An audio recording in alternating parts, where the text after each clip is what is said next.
થયું? અલા બાને હોસ્પિટલ લઈ ગયા હતા, ગયા છે, એટેક આવ્યો? તો કેટલો ટાઈમ કીધો? ઠીક, સારું, સોરી હો, ખોટું ના લગાડતા. કેમ છો બા? તાળી સંભળાય છે? ઓળખાણ પડે છે? મગજ તો ચાલે જ, જો મને ઓળખી ગયા. ડાબા હાથમાં કઈ થાય છે?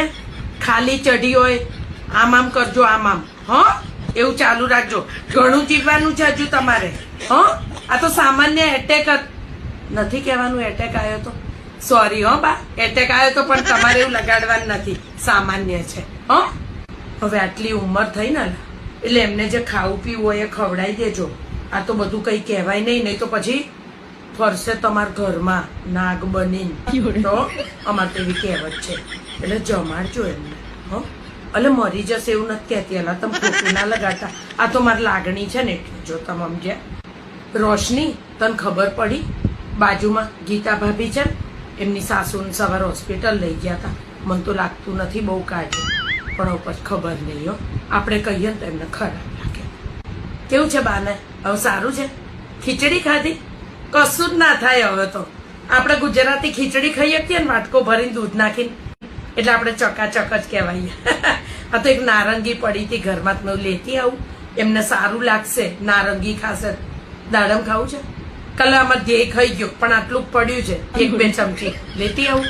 તમને એવું ના થાય અલી કે હું આવીને કઈ ફ્રૂટ ના લાવી.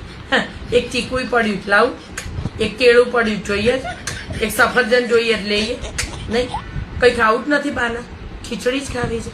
પછી ગેસ ઊંધો ચડશે તો હે કરશે, આભરો ચડશે. વિચારીને આજો ખાવાનું. તાજો એટેક છે ને, સાચવવું પડે. સમજ્યા? અત્યારે જિંદગીનો ભરોસો નથી ગીતા ભાભી. સમજ્યા?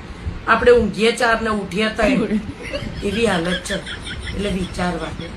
બા હું તો કહું 100 વર્ષ જીવે. આખી સોસાયટીની પંચાયત કરવાનું એમણે છે ને ઠેકો લીધો છે, એટલે જલ્દી જશે નહીં. અમારા ઘરમાં 70% ઝઘડા તમારા ડોસી લીધે થાય, પણ તોય અમે મહાદેવને પ્રાર્થના કરીએ કે લાંબુ જીવે. અમારે તો એવું કહી દેજો. કેવું છે બા? તાલીનો અવાજ સંભળાયો?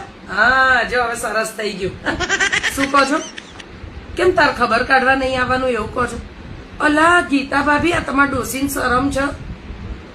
હે, એટલે હું આવું તમે વહેલા મરી જાવ? અલ્લા મહાદેવને હું તો પ્રાર્થના કરું, શિવલિંગ ઉપર તમારા નામનો એક લોટો ચડાયો મેં, અને તમે આવું બોલો છો કે તાર ખબર કાઢવા નહીં આવવાનું?